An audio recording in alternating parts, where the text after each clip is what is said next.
Assalamualaikum warahmatullahi wabarakatuh. Selamat pagi, selamat siang, selamat sore. Shalom, Om Swastiastu, Namo Buddhaya, salam kebajikan. Salam sehat buat adik-adik, para peserta kuliah program studi profesi apoteker.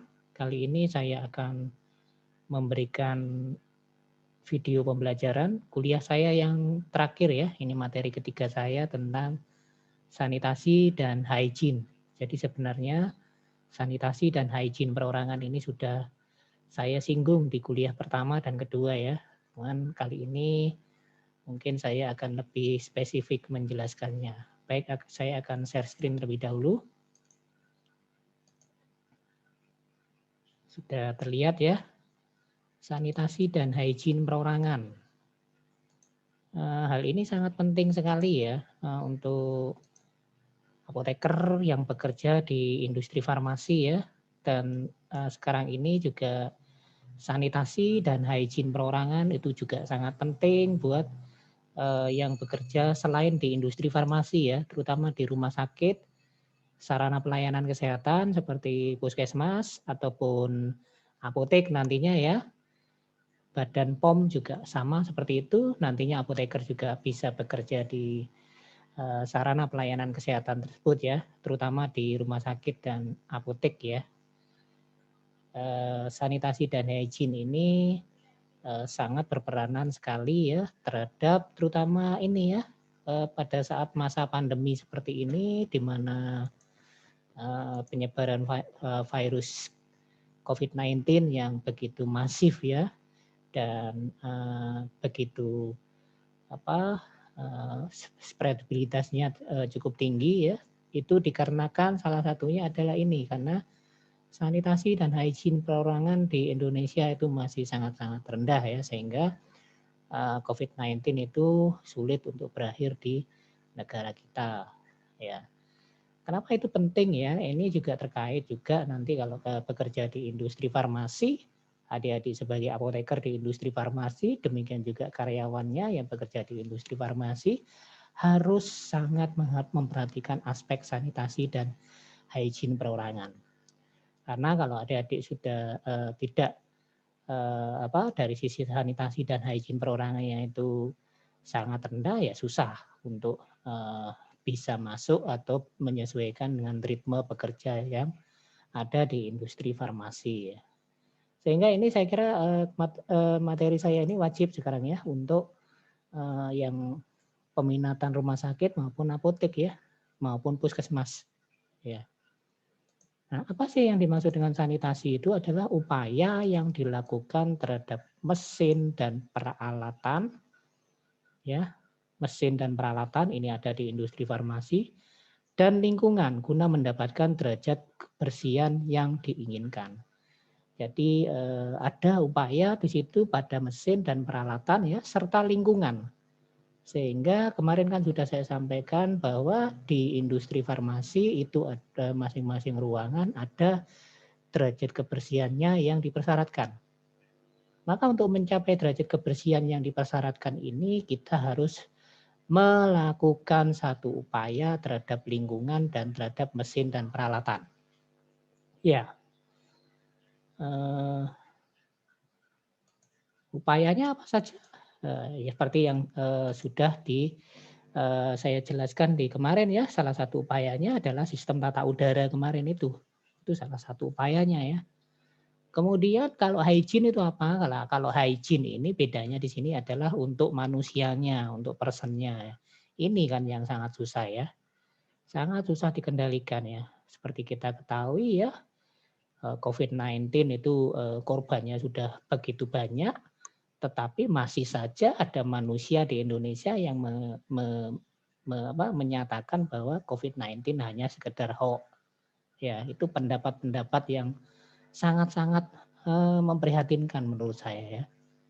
Jadi masih ada saja yang menganggap itu adalah konspirasi ya. Jadi ini yang harus kita hindari ya. Demikian juga manusia-manusia yang seperti ini ya tidak pantas untuk bisa bekerja di industri farmasi atau di rumah sakit, di puskesmas itu pasti tidak bisa ya, karena hygiene ini harus dilakukan terhadap person yang bekerja di industri farmasi guna mendapatkan derajat kebersihan yang kondusif bagi kesehatan hidup manusia. Ya, jadi manusianya yang harus dilakukan satu upaya, salah satunya adalah pelatihan JPOB nanti ya.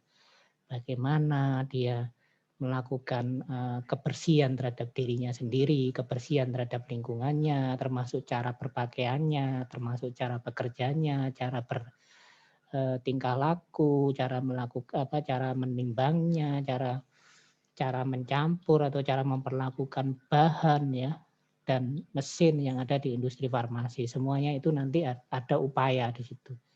Maka di industri farmasi memang karyawan itu selalu dilakukan pelatihan rutin ya, periodik dalam jangka waktu tertentu untuk mendapatkan ini tadi ya. Jadi kalau di Indonesia ada pandemi, kemudian manusianya tidak melakukan 3M dan sebagainya, ya nggak akan berakhir pandeminya itu ya. Padahal korbannya sudah cukup banyak, orang-orang di sekitar kita, orang-orang terdekat kita ya.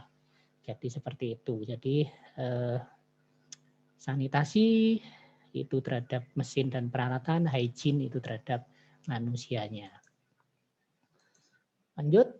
Nah, sumber pencemaran apa? Sumber pencemaran yang pertama adalah partikel ya. Partikel ini ya kalau sekarang ini bisa juga kategori virus itu juga masuk di partikel dan mikroorganisme ya.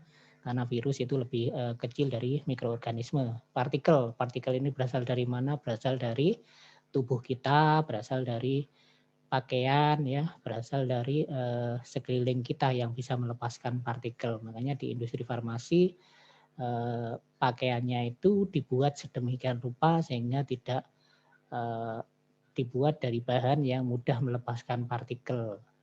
Demikian juga dari tubuh kita dibuat sedemikian rupa supaya tidak melepaskan partikel. Mikroorganisme juga sama ya, ini bakteri ya. Dan sekarang mungkin bisa ditambahi dengan virus ya ini ya. Jadi itu merupakan salah satu sumber pencemaran yang harus kita hindari dalam satu industri farmasi. Kemudian yang lebih besar adalah insekta atau serangga ya, lalat, nyamuk, kecoa ya. Ini adalah serangga yang sangat dekat dengan manusia ya. Dimanapun tempat adik-adik di rumah itu di kos-kosan kalian akan menjumpai ini. Nah ini juga tidak diperkenankan ada di industri farmasi. Kemudian yang lebih besar lagi adalah yang mamalia ya, binatang pengerat ya, tikus. Nah itu tikus itu juga tidak boleh ada ya, karena tikus itu juga biasanya membawa makanan, sisa-sisa makanan dan sebagainya atau sisa-sisa bahan dan sebagainya dibawa dari satu tempat ke tempat yang lain. Ini juga tidak boleh ada di industri farmasi ya. Ini kan juga hewan yang sangat dekat sekali dengan manusia ya. Kemudian, nah ini yang ada di tubuh kita. Ini juga adalah sumber pencemaran ya, rambut. Jelas itu ya. Makanya rambut kalau di industri farmasi selama adik-adik bekerja nanti di sana atau pas PKPA ya, PKPA-nya masih online ya, semoga sudah bisa offline ya, kita terlihat keadaan ke depan seperti apa. Nah, ini juga tidak diperkenankan kelihatan ya. Jadi karena rambut sebagus apapun rambut Anda ya, walaupun Anda mungkin sebagai bintang iklan sampo, tetap rambut Anda menjadi sumber pencemaran nantinya ya. Kemudian bulu itu juga iya ya, bulu yang ada di dalam yang ada di tubuh kita ya, itu juga merupakan sumber pencemaran juga. Dan ini air ludah ya. Itu juga merupakan salah satu sumber pencemaran ya. Saya dengar Kalbe Farma membuat deteksi COVID dengan menggunakan air ludah ya. Nah itu. Nah, ini juga merupakan salah satu sumber pencemaran dan ini memang harus dihindari terpapar langsung ke bahan baku obat ya atau obat yang kita produksi. Kebersihan ruangan kemarin sudah saya sampaikan ya di kuliah pertama dan kedua, bahwa tingkat kebersihan ruangan itu sesuai dengan kelas kelas yang dibuat di sistem tata udara. Kemudian ini juga ya, pembersihan ruangan itu harus periodik waktu tertentu, ada dokumennya ya ini ya, dengan frekuensi yang terprogram. Dengan frekuensi yang terprogram artinya sudah ada program pembersihannya rutin ya, dalam jangka waktu tertentu ya. Kemudian juga bahan atau jenis alat pembersih itu disesuaikan ya, juga tertentu, dan desinfektannya juga tertentu juga dan yang sesuai ya. Kemudian ada periodik penggantian disinfektan yang digunakan. Kemudian ini salah satu contoh adalah program pembersihan ruangan, dokumennya ya seperti ini yang ada ya. Jadi ini salah satu contoh dokumennya, nama ruangan, ruangan kelas 1 dan kelas 2 atau ruangan kelas A dan B ya. Nah, ini ruangan steril, merupakan ruangan pengolahan, pengisian ampul, file, tetes mata, salep mata. Itu dibersihkan dengan alat vacuum cleaner setiap hari setelah dipakai dengan kain basah. Itu tidak ada keterangannya. Kemudian di sini dengan kain basah dan disinfektan setelah dipakai ya. Jadi kain basahnya harus diberikan disinfektan. Kemudian di situ ada keterangannya, rantai setelah dibersihkan disemprot dengan disinfektan, ganti jenis disinfektannya setiap bulan. Kemudian apa saja yang harus dibersihkan di situ sudah tertera ya. Jadi adik-adik sudah cukup detail ya untuk di industri farmasi itu ya, dokumentasi untuk bagaimana cara prosedur pembersihan ruangannya. Lantainya, jendela kaca, tirai unit, LAF-nya, meja, dinding, dan sebagainya. Kemudian dengan kain basah dan disinfektan itu harus setiap hari karena ini kelas A atau dan B ya. Yang tidak boleh ada ini karena ruangannya steril ya. Nah itu tidak boleh ada partikel ataupun mikroorganisme yang ada di ruangan tersebut.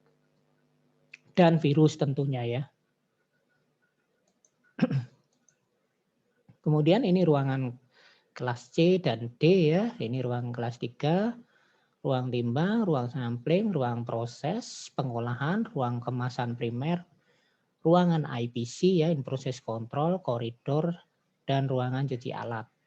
Tuh dengan vacuum cleaner setiap hari bila perlu pada jam kerja ya. Pada jam kerja ini maksudnya kalau terjadi peningkatan jumlah partikel atau jumlah mikroba.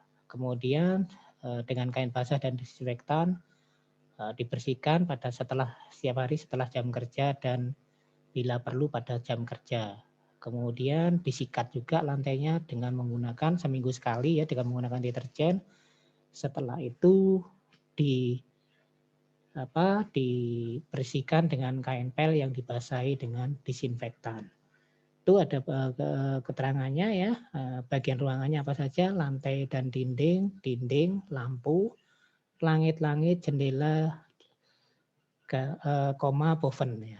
Nah ini setiap hari, langit-langit itu setiap seminggu sekali ya karena memang susah dijangkaunya.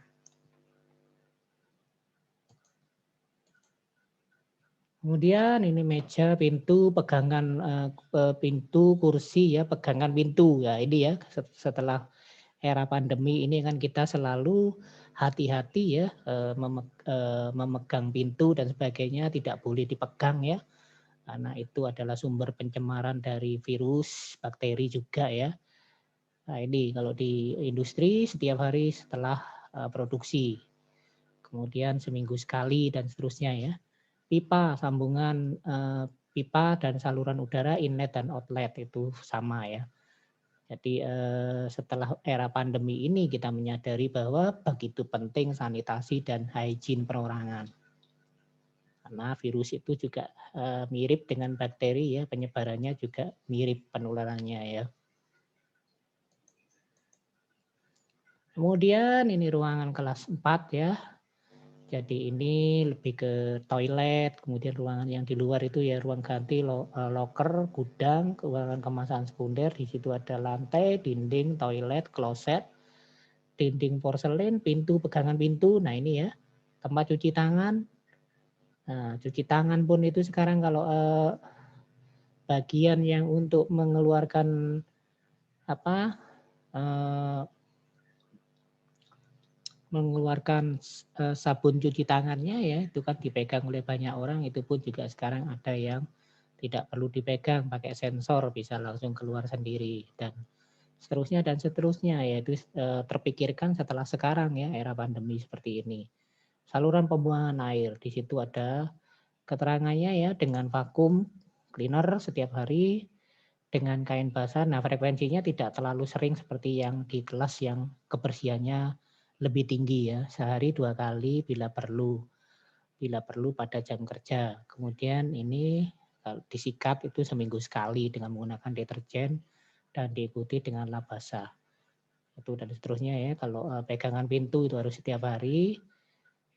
Kemudian ini saluran pembuangan untuk seminggu sekali dengan bubuk deterjen dan seterusnya itu ya. Saluran pembuangan air itu setiap hari. Kemudian untuk dengan sikat itu setiap hari dan seterusnya, itu sudah ada prosedurnya dan ada keterangannya, dan ini harus dilakukan ya secara rutin, dan ada yang melakukan controlling. Kemudian pakaian pelindung ya ini sama ya, kalau ini juga jadi populer setelah adanya pandemi ya. APD itu kalau di industri farmasi ya kita sudah pakai APD ya, alat pelindung diri ya, tapi dengan adanya pandemi ini maka kita semua orang jadi tahu bahwa APD itu bisa mencegah ya penularan penyakit yang disebabkan oleh virus dan bakteri. Pakaian yang dipakai harus sesuai dengan kelasnya. Ini kemarin sudah saya jelaskan ya. Kemudian kebersihan ruangan. Nah, ini gambarnya ya. Nah, kan seperti APD kan ya. Ada penutup kepalanya, ada maskernya, kemudian ada sarung tangan, ada sepatu khusus dan pakaian khusus ya. Biasanya ada ditambah dengan kacamata khusus ya, kacamata pelindung khusus. Ini untuk kelas 3 dan kelas 4. Lanjut. Nah, pakaian pelindung untuk kelas 3 dan kelas 4 ini rinciannya. Topi pelindung rambut ya sudah saya jelaskan, masker penutup mulut dan hidung yang harus ini sering keliru ya orang-orang ya, mulutnya ditutup tapi hidungnya enggak gitu ya. Jadi seperti itu. Kemudian untuk yang operator yang berada di operator mesin itu harus pakai headset ya untuk melindungi telinganya karena tingkat kebisingannya tinggi itu pada alat operator untuk mesin tablet dan coating pen. Itu ya. Jadi karena kalau tidak memakai itu maka tingkat sensitivitas dari telinganya akan berkurang sehingga dia akan mendengar suara juga tidak akan terlalu sensitif lagi. Itu harus dipakaikan headset ya. Kemudian baju lengan panjang tanpa kantong ya bajunya. Kenapa kok tidak ada kantongnya? Karena kantong bisa menampung partikel. Celana panjang dengan ujung yang bertali karet ya. Kemudian sepatunya sepatu karet juga. Tuh, jadi ada khusus peraturannya sarung tangan karet, dan pakaian tersebut harus dicuci bersih dan diberi formalin saat menyimpan ya. Ini guna sebenarnya dari formalin ya. Bukan untuk mengawetkan makanan, tetapi untuk membunuh bakteri pada saat penyimpanan pakaian. Lupa nanti pakaiannya kan bau formalin. Ya, memang seperti itu ya. Ya tentunya kan ada ada persentase atau konsentrasi formalin yang digunakan itu berapa. Kemudian pakaian untuk pelindung kelas 1 dan 2 ya sama dengan kelas 3 dan 4, hanya ditambahi. Nah, ini untuk kelas 1 dan 2 atau kelas A dan B yang 3, 4 tadi CD ya, itu ditambahi kaca pelindung ya yang telah disterilkan di autoklav pada suhu 120 derajat Celcius selama 2 jam. Nah, ternyata juga face shield itu kan idenya juga dari situ ya. bagaimana kita juga melindungi mata kita, karena mata adalah salah satu membran ya, yang juga kalau ketempelan virus atau bakteri maka akan sangat berbahaya. Demikian juga kalau ketempelan partikel dan sebagainya selama kita bekerja itu juga akan sangat berbahaya. Pakaian dari kelas 1 dan 2 itu dibuat dari serat sintetis yang tahan panas dan tidak mengeluarkan serat ya. Tujuannya dia harus bisa tahan panas dan tidak mengeluarkan serat. Serat kenapa kalau tidak boleh mengeluarkan serat? Karena ini nanti dia akan melepas partikel nanti. Nah, itu akan mempengaruhi proses produksi dan kebersihan lingkungan yang tempat dia bekerja. Tata cara berganti pakaian ya ini secara sederhana, tapi karena adik-adik nanti kalau daring ya, adik-adik harus tahu ya, tetapi kalau luring adik-adik bisa mempraktekkan ini ya. Pakaian yang berasal dari rumah itu harus dilepas dan disimpan dalam locker black area. Kemudian harus cuci tangan. Nah, cuci tangan ini coba nanti dicari ya prosedur cuci tangan yang benar itu seperti apa, sebatas siku dengan sabun aseptik, kemudian dibersihkan dengan handuk yang bersih. Kemudian karyawan menuju ke locker gray area untuk memakai pakaian pelindung yang bersih. Jadi pakaiannya sudah ada di situ, locker, adik memiliki locker sendiri ya. Kalau yang di farmaset saya kira sudah ada locker-lockernya itu ya, cuman memang prakteknya tidak seperti itu ya kalau di farmaset, kalau praktikum ya, locker untuk menyimpan barang-barang kalian tidak tersedia pakaian yang wajib dikenakan pada saat masuk di lab itu ya. Itu yang mungkin simulasinya berbeda dengan yang di industri farmasi. Kemudian pada saat menuju ke ruangan dengan kelas tertentu, maka selalu ada ruangan antara yang untuk menyemprotkan alkohol 70% di tempat tersebut. Nah ini kan juga selama pandemi baru orang menyadari ini ya. Ketika awal-awal pandemi dulu, sekarang sudah mulai tidak ada ini ya seperti ini. Jadi sebelum memasuki ruangan, ada ruangan disinfeksi, disemprot dengan alkohol 70% pada pakaian yang merupakan sumber pencemarannya. Dulu awal-awal pandemi ada ini ya, saya ingat sekali di Surabaya ya, wali kotanya waktu itu masih Bu Risma memborong untuk ruangan disinfeksi mobile itu. Jadi saya lihat sekarang sudah tidak ada ya ini, kita sudah mulai terlena ini. Nah ini yang tidak boleh terjadi ya. Nah seperti itu, nanti kalau di ruangannya lebih tinggi tingkat kebersihannya harus menuju ruangan antara lagi. Kemudian ini ya, ruangannya lebih tinggi, ya dilepas pakaian tadi yang di ruangan 3, kelas 3 dan 4 atau kalau abjad itu CD ya, ini ke AB, dilepas lagi pakaiannya, kemudian, nah ini ya, dia harus ini tadi sama seperti yang pertama ya. Kemudian yang kalau yang ini dia harus mandi dan keramas dengan sabun antiseptik dan dikeringkan dengan handuk steril.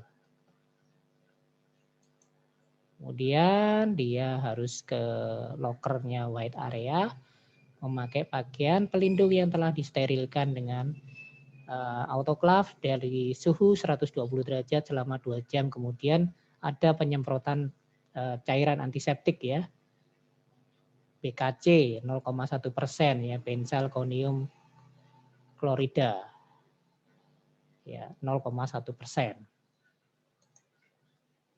Kemudian dia harus menuju ke ruangan antara yang di situ air showernya adalah menyemburkan udara steril selama waktu tertentu. Ya, ini bedanya ya. Ruangan antaranya di situ adalah ruangan udara steril yang menyemburkan udara steril pada waktu tertentu, jadi disterilkan. Nah, orangnya yang disterilkan ya. Kemudian untuk karyawan produksi, untuk di industri farmasi ya adik-adik ya itu ada persyaratan khusus nanti untuk adik-adik ya. Jadi sebelum diterima kerja itu ini semua harus dilakukan. Apa saja yang dilakukan adalah pemeriksaan secara umum ya, ada general check up di situ, adakah alergi di situ atau adakah luka pada diri adik-adik. Kalau ada alergi, maka ini menjadi titik lemah ya untuk adik-adik. Kemudian kalau ada luka ya luka sepanjang itu bukan luka terbuka. Kalau luka kan masih bisa dicegah ya, tapi kalau alergi ini tidak bisa. Ya alergi itu begitu ada triggernya maka orang tersebut akan mengalami reaksi alergi. Ya kalau yang alergi itu sebaiknya lupakan ya di industri farmasi. Jadi kalau lukanya sepanjang bukan luka terbuka, luka yang tertutup dan masih bisa diobati masih bisa. Ya, kemudian ini harus lolos. Kemudian yang pemeriksaan yang berikutnya adalah sinar X ya, ronsen. Paru-parunya bagaimana? Kalau paru-parunya bersih, sehat, oke ya. Tapi kalau paru-parunya ada flek dan sebagainya, nah ini ya pandemi COVID itu menyebabkan bercak-bercak di paru-paru ya. Dan itu ketika sembuh pun kayaknya tidak bisa bersih sepenuhnya. Ya, ini juga menjadi handicap ya untuk adik-adik yang mau masuk di industri farmasi. Sebaiknya jangan ya. Atau kalau yang pneumonia ya itu kan mirip-mirip pneumonia ya. Pneumonia, TB itu pasti paru-parunya atau perokok ya. Paru-parunya itu pasti ada fleknya. Nah, ini juga untuk di industri, bekerja di industri sangat susah. Riwayat TB juga itu ya, riwayat. Nah, kemudian juga pemeriksaan yang berikutnya adalah pemeriksaan feses, air seni, urin ya, kemudian juga hematnya apa ya, darahnya ya. Nah, itu tujuannya untuk mengetes di situ apakah adik-adik ada bakteri atau virus yang ada di lebih ke bakteri ya, bakteri yang ada di dalam tubuh adik-adik selama adik-adik pernah menderita penyakit menular ya, sudah bersih atau adik-adik masih menjadi karier. Dan mungkin sekarang ada uji ini ya, uji swab test atau mungkin uji PCR-nya ya kalau yang sekarang ya. Jadi harus juga bebas dari harus dinyatakan negatif dari COVID-19 ya. Nah itu. Ini juga sama seperti itu ya. Kalau yang ini bisa mendeteksi hepatitis ya, demam berdarah ataupun penyakit-penyakit menular lainnya ya. TB kan juga bisa dideteksi dari ini ya. Dan seterusnya. Kalau ada riwayat penyakit seperti ini agak susah ya untuk masuk di industri farmasi. Jadi memang ketat betul. Kemudian saluran pernapasan, nah ini saluran pernapasannya juga harus baik ya. Ini kan pandemi ini juga salah satunya menyerang saluran pernapasan ya. Nah ini juga harus bersih juga ya. Harus tidak ada riwayat penyakit saluran pernapasan. Kemudian yang berikutnya adalah mata, penglihatan mata ya. Mata itu sepanjang tidak penglihatannya masih sempurna ya boleh-boleh saja. Dalam arti apa? Dalam arti yang minus ya, matanya minus atau rabun jauh itu masih bisa ya. Dan rabun warna, lah kalau rabun warna ini yang tidak boleh. Karena adik-adik ketika masuk S1 farmasi ya, sudah dipersyaratkan kan tidak boleh buta warna. Buta warna sebagian maupun seluruhnya ya, itu tidak boleh. Ya. Dan ini sebelum diterima kerja semua harus lolos dan setelah setiap setahun sekali harus diperiksa lagi. Jadi cukup ketat ya untuk memastikan hygiene perorangan di industri farmasi. Kenapa? Karena personalia itu merupakan sumber pencemaran yang sulit dikendalikan, termasuk pandemi COVID-19 itu kan gara-gara seseorang yang mengkonsumsi kelelawar kan ya di Wuhan, Cina itu. Kelelawarnya juga diolah dengan tidak bersih, akhirnya virus yang dibawa kelelawar tersebut menular dari manusia ke manusia. Ya seperti itu kan ya. Nah ini juga sama di industri farmasi seperti itu ya Dade ya. Saya kira kalau di rumah sakit kok ya juga hampir sama ya. hampir sama. Selama adik-adik di pelayanan kesehatan saya kira hampir sama. Mungkin kalau apotek enggak ya, enggak diperiksa sampai seperti ini karena apotek itu kan swasta. Nah, mungkin Anda adik-adik disuruh general check up. Adik-adik jadi pegawai negeri pun juga sama. Ada pemeriksaan general check up-nya. Karena kalau salah satu general check up-nya nggak memenuhi, biasanya tidak jadi itu pada saat CPNS, ya. CPNS, kemudian setelah adik-adik lulus ujian prajab, biasanya juga ada general check up yang harus dilakukan dan adik-adik harus sehat, ya, sehat baik secara jasmani maupun rohani ya, juga ada tes kejiwaannya juga ya, harus sehat juga. Tuh ya, jadi di PNS pun juga sama ya. Saya juga melalui proses ini dulu ya. Ada teman saya juga yang dosen dari fakultas mana itu juga setelah diperiksa ternyata paru-parunya ada flek dan sebagainya, ya akhirnya dia tidak jadi diterima. Nah itu ya. Jadi saya kira adik-adik harus mempertahankan ini ya, supaya nanti adik-adik bisa bekerja di tempat yang diinginkan. Nah ini sudah saya sebutkan tadi ya, untuk mendeteksi TB, DBC ya. Di Jember itu kan juga angka TB juga sangat tinggi ya. Kalau yang tinja, yang feses, urin dan hema ini untuk memeriksa infeksi saluran, adakah infeksi saluran cerna dan kencing seperti tipes ya, salmonella typhi dan sebagainya, apakah ada? Karena itu juga penyakit menular itu ya. Kemudian kalau saluran pernapasan, apakah ada infeksi di organ pernapasannya? Nah, makanya untuk anak farmasi juga saya harapkan tidak merokok ya, itu karena juga itu merokok itu kan memicu berbagai macam penyakit. Hygiene perorangan, kenapa kok ini penting? Latar belakangnya adalah yang kita produksi itu adalah obat gitu loh. Obat itu tujuannya untuk memberantas penyakit ya dan melindungi kesehatan. Maka obat itu harus bebas dari segala kontaminasi sumber pencemaran yang berasal dari tubuh manusia. Ya, jadi manusia yang terlibat untuk memproduksi obat itu harus bebas, tidak memberikan kontaminasi terhadap obat yang dibuat. Makanya persyaratannya harus itu tadi ya. Seperti kita ketahui bahwa manusia itu membawa banyak mikroba dan partikel. Hygiene perorangan itu harus menjadi suatu kebiasaan ya. Setiap orang masuk ke dalam daerah produksi, siapapun itu, mulai dari GM-nya ya, dirut utamanya, CEO-nya ya tetap harus mematuhi peraturan ini ya. Kalau mentang-mentang CEO terus masuk ke industri farmasi terus seenaknya ya nggak bisa. Jadi semuanya harus mematuhi peraturan yang ada di industri farmasi tersebut ya. Dan ini harus menjadi kebiasaan. Nah, sekali lagi kan sekarang juga untuk membiasakan orang pakai masker kemana-mana kan juga susah sekarang. Ya, karena tidak biasa. Karena bandel raya dan sebagainya ya. Makanya di di tempat-tempat umum itu kan jaga jarak kan juga susah. Ya. Karena nah kalau di industri farmasi hygiene perorangan itu wajib menjadi kebiasaan. Kebiasaan itu ketika orang biasa melakukan itu maka dia tidak terpaksa gitu ya.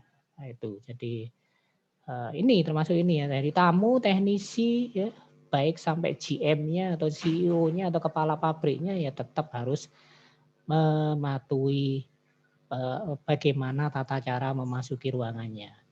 Ya, teknisi pun untuk perbaikan dan perawatan itu juga harus mematuhi.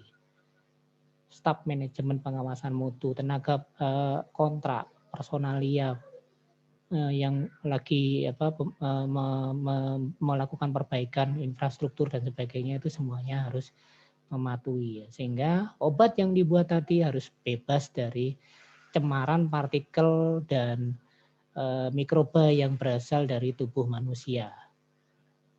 Sehingga maka ditetapkan persyaratan tadi, persyaratan untuk menjadi karyawan di industri farmasi itu seperti itu. Dan itu periodik. 1 tahun sekali. Kalau tiba-tiba kita sakit ya, sakitnya sakit penyakit menular dan parah ya kita diberikan cuti kalau sampai dalam tubuh kita itu memang terbebas ya. Jika tidak bisa bersih ya sudah terpaksa adik-adik diberhentikan dari industri farmasi tersebut ya. Nah, makanya masalah hygiene perorangan dan hygiene itu harus dilakukan, kemudian pakaian untuk pelindung diri APD-nya itu juga harus dipakai supaya produk yang dihasilkan akan memenuhi syarat ya, tidak tercemar dari kontaminasi yang berasal dari pakaian maupun dari tubuh kita itu sendiri. Penerapan hygiene perorangan ya. Jadi seperti ini contohnya ya. Ketika kita mempunyai luka terbuka, tadi kan saya sudah sampaikan luka terbuka, bercak-bercak gatal, bisul dan penyakit kulit, maka kita tidak boleh bekerja di industri farmasi. Jika kita mengalami itu selama kita bekerja, maka kita diberikan izin cuti. Kemudian juga ketika kita menderita penyakit infeksi pada saluran pernapasan bagian atas ya, itu juga tidak boleh masuk, harus cuti. Ya, seperti pilek, batuk, alergi terhadap serbuk itu tidak boleh masuk. Ya, jadi di industri farmasi sudah diterapkan itu dari dulu ya. Sebelum ada pandemi itu sudah menerapkan itu. Ya, kita kan sekarang kalau ada orang batuk, pilek, kemudian tidak ditutup, apalagi kita tidak pakai masker, nah itu ngeri. Nah, karyawan yang mengidap penyakit tersebut harus lapor kepada atasannya. Nah, ini. Jadi penerapannya seperti itu. Jadi cukup ketat ya, Adik-adik ya. Kemudian juga kita mendapatkan pemeriksaan kesehatan secara berkala. Tadi ya, Adik-adik ya, setahun sekali Adik-adik diperiksa lagi supaya nanti dijamin adik-adik masih sehat seperti waktu diterima di awal ya. Pemeriksaan kesehatan berkala ini ya tadi saya sebutkan ya, tidak hanya di industri farmasi, rumah sakit ya, pegawai negeri juga sama ya, adik-adik masuk TNI Polri pun juga sama ya. Apoteker sekarang banyak dibutuhkan di TNI Polri ya, karena mereka punya rumah sakitnya seperti Rumah Sakit Bayangkara, Rumah Sakit Angkatan Darat itu semuanya membutuhkan apoteker ya dari sumber sarjana ya. Nah, nanti adik-adik bisa dimasukkan ke situ asal kesehatan. Nah, kesehatannya pemeriksaan kesehatannya juga ketat juga di sana. Ya, tetapi tadi saya sampaikan ya berkacamata masih boleh ya karena memang tidak. Tapi kalau yang tadi pernah menderita penyakit menular kemudian belum bersih benar, adik-adik sebagai karier ya tidak bisa diterima. Itu ya. Jadi pemeriksaan kesehatan secara berkala. Setahun sekali minimal di industri farmasi. Nah, sesudah sembuh dari penyakit menular, nah ini ya, boleh menderita penyakit menular, tapi harus bersih betul nanti. Dilakukan pemeriksaan kesehatan sesuai ya kesehatan yang sesuai dan memadai untuk menentukan kelayakan bekerja. Ini sama seperti penyintas COVID ya, itu ya. Penyintas COVID itu dinyatakan sebagai penyintas kan kalau memang betul-betul negatif ya, sudah tidak ada virusnya di dalam tubuhnya. Selama dia belum negatif ya berarti dia masih sebagai karier, sama seperti ini ya. Adik-adik pernah menderita hepatitis, setelah diperiksa juga masih ada virus hepatitisnya ya tidak bisa, tidak layak untuk bekerja di industri farmasi. Pengawasan adalah dilakukan secara tanggap pada gejala penyakit menular pada karyawan yang bekerja di bagian produksi. Nah, ini sudah terjadi ya, Adik ya. Reseptor Pak yang di Kimia Farma, Pak Fitrul dan juga Pak Edi ya. Itu di tempatnya Pak Edi, industri kosmetik itu ada yang terpapar COVID. Akhirnya satu pabrik ditutup. Nah, itu juga sama ya. Kalau tidak hanya pandemi ya. Ini penyakit menular, ada yang TB di situ ya. Harus dilakukan segera gerakan tanggapnya, tracing ya, siapa saja yang pernah kontak dan lain sebagainya.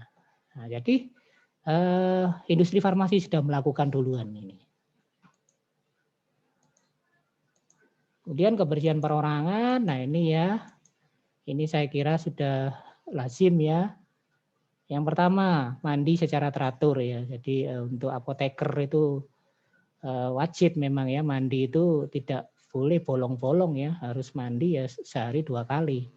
Mandi secara teratur, cuci tangan secara teratur, dan segera sesudah buang air besar maupun air kecil ya itu harus cuci tangan dan sebagainya. Nah ini kan sekarang baru kita menyadari ya. Ini di industri farmasi yang bekerja, teman-teman yang bekerja di industri farmasi sudah melakukan ini sebagai kegiatan hariannya. Hendaklah menggunakan penerangan dan penggunaan sabun dan cara penggunaan sarana cuci tangan dengan baik dan benar. Bagaimana cara cuci tangannya? Nah sekarang kan juga ada tadi yang sudah saya sebutkan ya, untuk tidak dilarang menyentuh ya, yang disentuh banyak orang, sehingga untuk mengeluarkan cairan sabunnya itu kalau bisa tidak bersentuhan. Kemudian tadi sudah saya sampaikan juga rambut ya, rambut harus dipotong pendek dan dipelihara secara bersih dan rapi. Nah, ini harus seperti itu ya. Kalau mungkin adik-adik selama kuliah yang cowok ada yang berambut panjang, kalau masuk di industri farmasi harus dipotong pendek rambutnya. Kenapa? Karena itu merupakan sumber pencemaran. Sebagus apapun rambut Anda, walaupun Anda bintang iklan sampo ya, tetap rambutnya itu adalah sumber pencemaran. Kemudian ini ya, bagi yang suka merias diri ya, dilarang menyisir di semua ruangan. Ya, kecuali di ruangan ganti pakaian ya. Rambutnya acak-acakan ya, menyisir dan sebagainya. Nah, itu dilarang seperti itu karena rambutnya itu bisa jadi ada yang rontok di situ. Kemudian perhiasan itu tidak boleh dipakai pada ruangan produksi ya, anting, kalung harus dilepas semua, ditaruh di loker. Kosmetik juga sama ya, kosmetiknya harus sesedikit mungkin. Boleh pakai kosmetik tapi ala kadarnya. Kemudian ini juga ya yang cewek ya, bulu mata palsu itu juga tidak boleh dipakai ya untuk di ruangan produksi. Kenapa? Bulu mata palsunya itu bisa dapat jatuh ke produknya ya. Jadi tidak boleh dipakai. Makanya kalau di industri farmasi bagi yang cewek itu memang tidak bisa untuk berdandan dan lain sebagainya. Kalau sudah masuk di industri farmasi, masuk jam 8, pulang jam 16, pulang-pulang capek seperti itu terus ya. Jika tidak sempat mencari jodoh akan selamanya tidak dapat jodoh gitu kalau di industri farmasi gitu. Karena memang lingkup pergaulannya jadi terbatas sekali. Ya, seperti itu ya. Karena sudah tidak bisa berdandan, lingkup pergaulannya terbatas, akhirnya jadi seperti itu. Itu banyak ya yang terjadi di teman-teman saya. Nah, kemudian dilarang berkuku panjang dan sebagainya itu ya. Kalau mungkin di instalasi farmasi rumah sakit masih boleh seperti itu, tapi di industri farmasi sudah tidak boleh lagi ada. Nah, kemudian kebiasaan higienis yang lainnya adalah tidak boleh makan, minum, dan mengunyah ya, misalnya ngemut permen itu di ruangan pengolahan, pengemasan, gudang, ataupun di laboratorium. Itu tidak boleh. Makan ada sendiri tempatnya ya. Kemudian bagi yang cowok misalnya ya, tidak boleh merokok di ruangan produksi, gudang, atau di gudang aja tidak boleh ya, di gudang ataupun di laboratorium. Ada sendiri ya smoking areanya, dan itu dilakukan pada saat istirahat. Tanda dilarang merokok dipasang di berbagai tempat yang penting. Meludah dengan sembarangan itu juga tidak boleh ya. Saya tahu sendiri kalau di Singapura itu kalau meludah sembarangan bisa didenda sebesar $500 ya. Itu meludah di sembarangan tempat. Orang Indonesia terbiasa ini seperti ini ya. Di jalan aja lagi nyetir motor itu meludah dengan seenaknya ya. Sehingga kena orang yang berada di belakangnya. Itu sering terjadi di Indonesia ya. Nah, sekarang era pandemi ini ya itu adalah sumber pencemaran yang sangat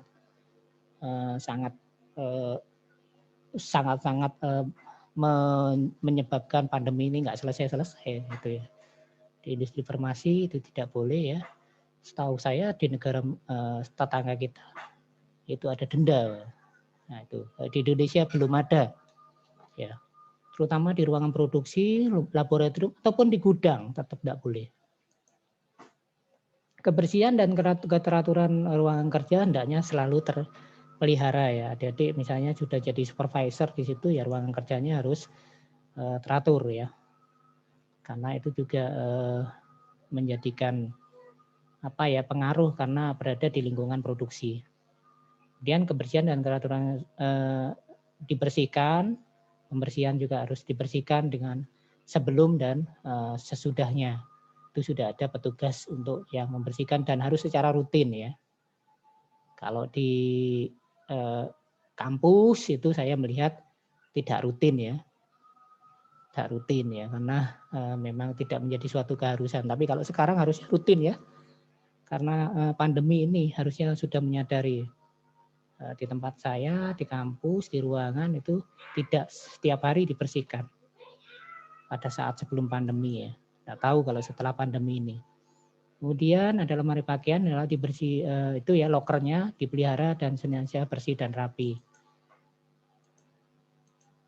Pakaian bersih ya pakaian bersih itu sudah ada petugasnya ya. Jadi tiap hari sudah tersedia di situ pakaian bersih yang akan digunakan oleh masing-masing karyawan. Termasuk di situ di dalamnya adalah pakaian dalam dan sepatu yang bersih. Kemudian, nah ini tadi ya, harus memakai pelindung tadi ya. Pelindungnya itu bisa sarung tangan, masker, kacamata atau goggle, dan pelindung untuk penutup kepala ya. Nah itu sudah harus tersedia. Pakaian kerja yang bersih dan pelindung seperti ini topi, pelindung kumis dan janggut itu juga perlu ya. Ada pelindungnya ya. Sehingga ini juga salah satu sumber pencemaran ya. Untuk bagi yang punya kumis dan punya janggut. Nah, itu harus ditutup. Kemudian sarung lengan harus dipakai sesuai dengan petunjuk yang ada. Kemudian apabila ada bahan berbahaya dan mudah menguap itu harus memakai pelindung tambahan APD ya. Tutup kepala, masker pelindung terhadap debu dan kacamata pelindung. Ini penting ya ini ya. Karena kalau kita terpapar itu bisa berbahaya pada selaput mata. Dan itu sudah terjadi pada teman saya ya waktu kuliah dulu ya. Pada saat di praktikum kimia, kemudian melakukan percobaan, kemudian matanya itu terpapar sama gas, ya gas yang keluar yang dihasilkan dari reaksi kimianya. Ya itu matanya berair terus sampai dengan 1 minggu. Untung tidak buta dia. Nah, itu seperti itu ya. Jadi di farmasi resikonya cukup tinggi. Pakaian kerja tidak boleh digunakan di luar lingkungan pabrik. Ini tidak boleh ya. Saya juga sering melihat anak farmasi kedokteran itu dari rumah berangkat pakai jas lab. Ini tidak boleh seperti itu. Pakaian kerja ya digunakan di lingkungan pabrik. Pakaian kerja harusnya terlihat bersih. Senantiasa bersih. Pakaian kerja dikenakan dengan tepat ya. Ini juga saya melihat adik-adik pakai jas lab itu aja masih sangat tidak tertib ya. Ada yang dikancingkan separuh, ada yang dan sebagainya itu ya. Apabila ada kerusakan, nah ini pakaian kerja harus segera diperbaiki. Nah ini juga saya sering melihat adik-adik pakai jas lab yang sudah compang-camping. Itu saya masih melihat di tingkat S1 ya. Nah, daripada beli lagi Pak gitu ya, sudahlah kena bahan kimia ini dan itu bolong-bolong yang sudah dipakai. Gitu ya. Tutup kepala, lah ini penting ya, tutup kepala itu rambut harus tertutup dengan baik. Kumis dan janggut harus ditutup seluruhnya ya. Yang punya janggut tutup semuanya. Kalau punya kumis ya ditutup juga. Kalau nggak pengen ditutup ya dicukur kumisnya. Nah, kemudian ini yang tidak berkantong tadi sudah di atas pinggang ya karena bisa barang-barang yang berada di ruangan pengolahan itu bisa terjatuh di kantongnya. Peralatan itu harus rutin dibersihkan, tadi sudah saya jelaskan ya. Harus dibersihkan setelah selesai digunakan. dan harus dicuci di ruangan cuci alat. Pembersihannya pun itu harus dicek ya. Apakah masih mengandung residu apa enggak. Jadi ada swab testnya juga. Dikeringkan dengan lap yang bersih. Kenapa? Nah, karena kalau masih mengandung residu pada proses produksi yang sebelumnya, maka akan kontaminasi. Kemudian, nah ini harus ada pengujian ya, diuji itu bersih betulnya dengan tidak bersih apa enggak itu diuji oleh bagian QC, quality control yang menentukan ya. Kemudian kalau setelah dinyatakan memang bersih, dikasih tanda bersih.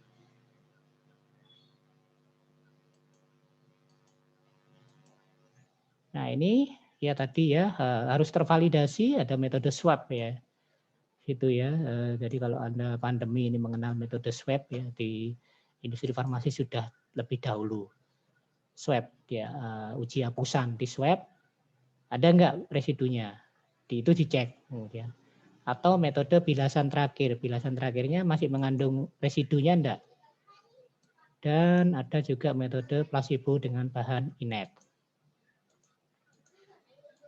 Metode swab ya itu.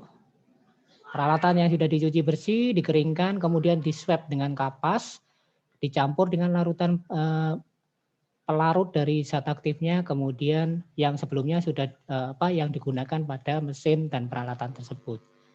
Nanti dilihat masih ada residunya, masih mengandung bahan dari bahan yang digunakan tadi enggak.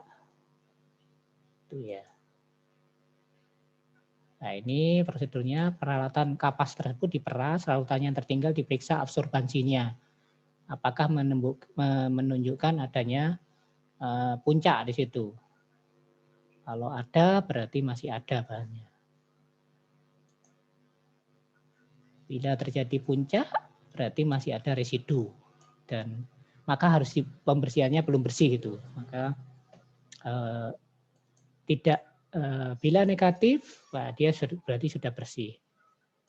Jadi seperti itu ya, jadi diperiksa betul, tidak hanya visual di industri farmasi. Metode bilasan terakhir ya setelah mesin dicuci, nah ini pada mesin ya dicuci, dibersihkan, dikeringkan, kemudian dibilas dari pelarut dari zat aktif yang diolah sebelumnya. Nah, kalau pakai pelarutnya kan zat aktifnya otomatis masuk ya di larutan tersebut. Nah air bilasannya tadi diperiksa dengan instrumen menunjukkan fix enggak pada panjang gelombang yang merupakan panjang gelombang maksimumnya. Jika iya berarti belum bersih, jika negatif maka sudah bersih. Placebo dengan bahan inet ya sama ya. Yang digunakan ini adalah bahan inet ya. Bahan inet itu bahan yang tidak mengandung bahan aktifnya. Nah itu kemudian bahan inet tersebut dicampur dengan pelarut zat aktif yang diolah sebelumnya. Lalu dilihat apakah ada absorpsi bahan aktif, absorbansi dari bahan aktif yang digunakan pada sebelumnya. Lalu dianalisa pada cara yang sama.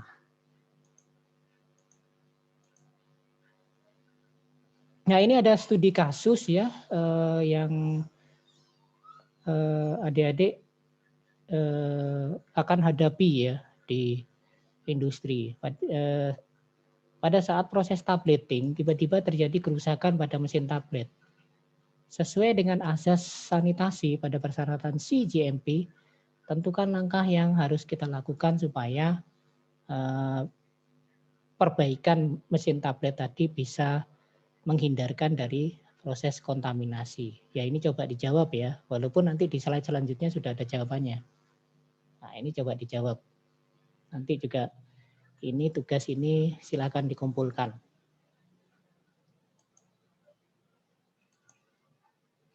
Bagaimana caranya? Anda sebagai supervisor produksi, maka di situ kan ada proses tableting, berarti ada granul di situ.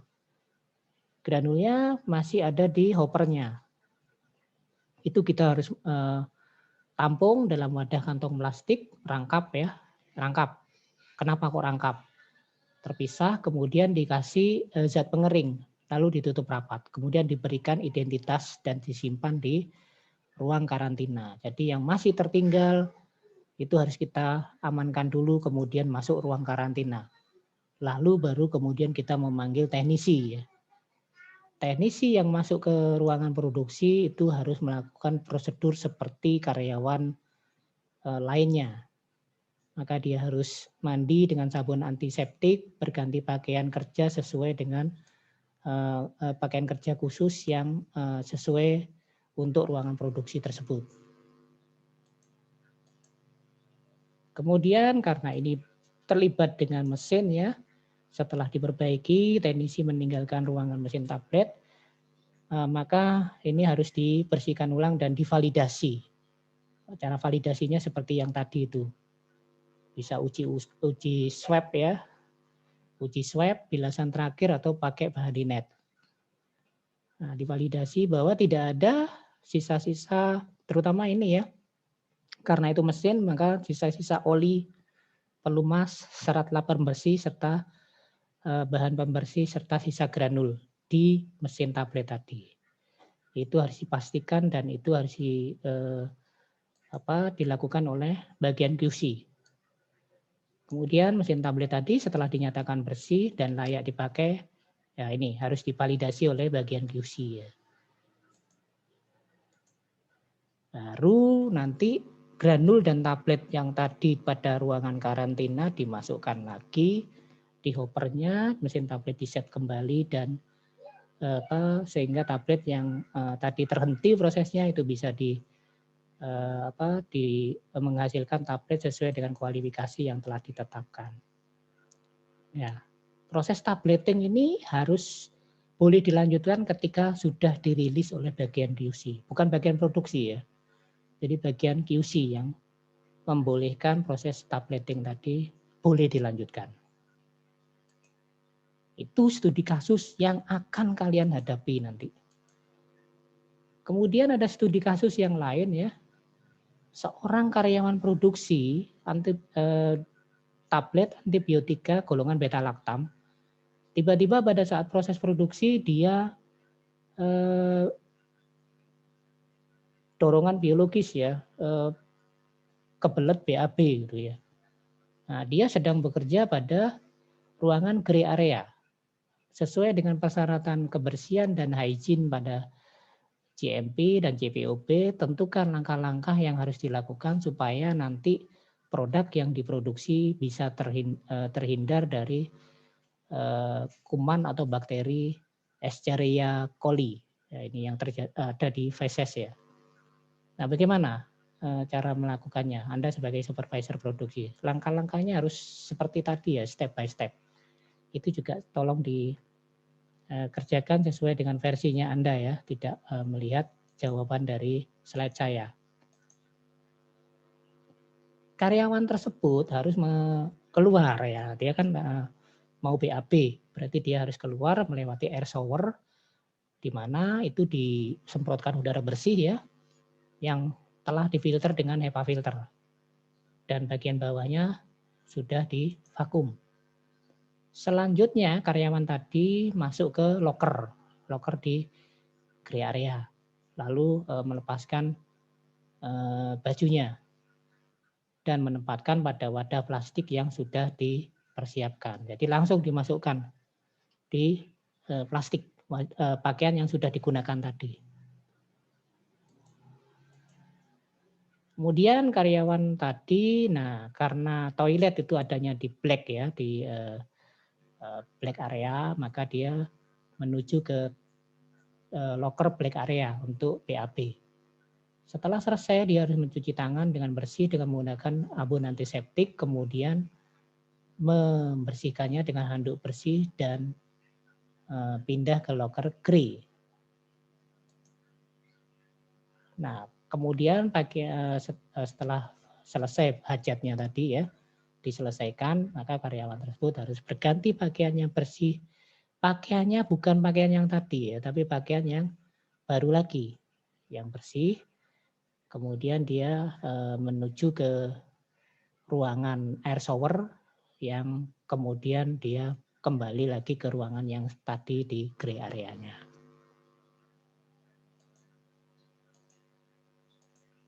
Nah, kira-kira seperti itu ya.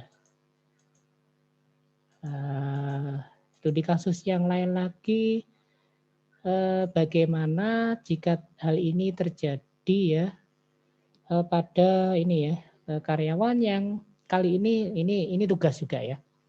Karyawan yang lagi bekerja pada ruangan kalau tadi gray area ya, pada white area. Karyawan wanita, karyawati ya, karyawati bekerja pada white area, kemudian karyawati tadi tiba-tiba menstruasi. Nah, apa yang harus dilakukan? Nah, itu dijawab coba sama seperti yang ini, step by step-nya seperti apa. Dari white area ya, karyawati pada bagian white area. Itu silakan dikerjakan di tugasnya, jadi termasuk tugas juga. Kemudian ada juga untuk prosedur sanitasi ya, kalau hygiene tadi ke manusia, kalau sanitasi kan ke bahan dan mesin ya. Nah, ada bahan baku yang datang dari pabrik, biasanya dia ketika datang dari pabrik itu bahan baku mengalami proses transportasi yang cukup panjang sebelum sampai di gudang. Pada perjalanan tersebut dia akan banyak pada tersiram air hujan ya, lumpur, air laut, debu dan sebagainya ya kalau dia dari importir ya, melewati laut atau melewati penerbangan. Nah, itu yang menyebabkan adanya kontaminasi pada wadahnya, wadah luarnya. Tidak di bahan bakunya ya kan, bahan bakunya kan ada wadahnya. Nah, bagaimana prosedur sanitasinya? Nah, ini ya. Terkait dengan itu, ya ini yang harus dilakukan. Periksa labelnya dulu pada bahan baku, pastikan nama bahan bakunya ya, label rilis dari Departemen Quality Control, lot-nya, batch number-nya, tanggal kadaluarsanya serta expiry date-nya dan pabrik asalnya dari bahan bakunya tersebut dari mana. Nomor sertifikat analisanya itu juga harus dipakai. Itu pemeriksaan secara administratif. Kemudian wadahnya juga harus diperiksa. Wadahnya tadi sudah pecah apa ada kebocoran atau rusak. Iya, harus diperiksa keutuhan wadahnya. Kemudian lakukan pembersihan wadah bahan baku dengan air dan larutan deterjen antiseptik hingga bersih, lalu keringkan dengan lap bersih.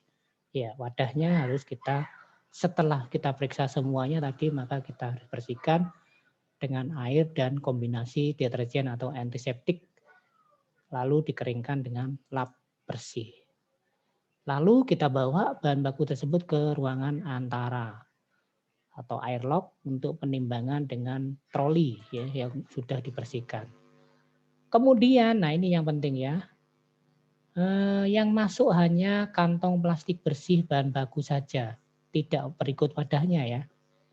Kantongnya bahan baku saja, bawa ke ruangan timbang dan hanya satu jenis produk saja yang boleh berada di ruangan timbangan.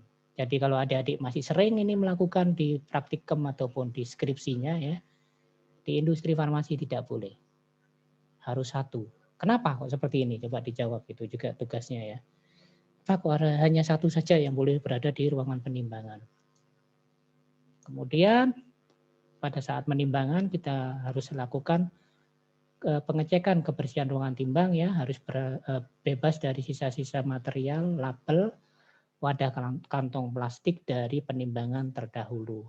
Ini juga saya yakin adik-adik masih acak-adut ketika praktikum ataupun ketika skripsi ya. Jadi kalau di industri farmasi ini harus dicek betul. Nah, kalau enggak, adik-adik harus menegur itu karyawan itu atau adik-adik sendiri tidak boleh melakukan ini ya. Tuh, jadi seperti itu. Lanjut. Kemudian ini sarana penimbangannya. Untuk nimbangnya itu tadi sudah satu bahan ya, itu disiapkan apa alatnya. Itu bisa berupa sendok ya, sendok untuk menimbang ya, tergantung menimbangnya berapa ya. Maka sendoknya itu juga tidak seperti sendok yang kita ketahui itu ya, tapi sendoknya lebih besar ya. Kemudian pastikan alat timbangan sudah dibersihkan dan dikalibrasi. Petugas yang melakukan penimbangan, nah ini penting, harus sudah melakukan cuci tangan dengan sabun antiseptik dan memakai sarung tangan yang bersih. Ya, ini juga penting nanti adik-adik kalau adik-adik UKAI ya. UKAI kalau nggak online itu, kalau adik praktek ya, setiap menyentuh sesuatu sarung tangan itu harus dipakai terlebih dahulu. Kalau adik-adik praktikum preskripsi mungkin tidak perlu pakai sarung tangan ya, tapi kalau UKAI adik-adik sarung tangan tidak dipakai, maka global performance-nya adik-adik tidak lulus. Tuh ya, jadi diingat-ingat ya itu ya. Mungkin kalau kita praktikum preskripsi tidak diajarin itu ya, pakai sarung tangan duluan. Kemudian mortirnya juga tidak diberikan alkohol, langsung dipakai, nah itu sudah nilai global performance-nya itu jelek. Ya, bisa tidak lulus. Nah, kemudian yang ke-10, setelah dilakukan penimbangan diberikan label pada wadah kantong plastiknya. Nah, ini untuk menghindari tertukarnya barang, tertukarnya bahan ya. Nah, sering kan di lab itu masih terjadi ya. Oh, ini nama bahannya sudah hilang, kabur dan sebagainya. Nah, itu tidak boleh ya. Kalau di industri farmasi itu namanya apa, bahan bakunya, lotnya, bobotnya, sertifikat of analysis-nya dari QC, nama produk obatnya, nomor batch ya. Apabila ada yang tersisa harus disimpan di kantong plastik, diberi pengering dan ditutup rapat, lalu dikembalikan ke wadah semula. Jadi kalau nimbangnya itu masih ada sisa, ini prosedurnya. Oke, demikian ya yang bisa saya sampaikan untuk sanitasi dan hygiene ya. Nanti kalau ada pertanyaan silakan ditanyakan di kolom chat yang sudah saya buka di MMP ya. Terima kasih atas atensinya. Wassalamualaikum warahmatullahi wabarakatuh. Selamat pagi, siang dan sore. Shalom. Om Santi Santi Om. Namo Buddhaya. Salam kebajikan. Salam sehat buat adik-adik semua.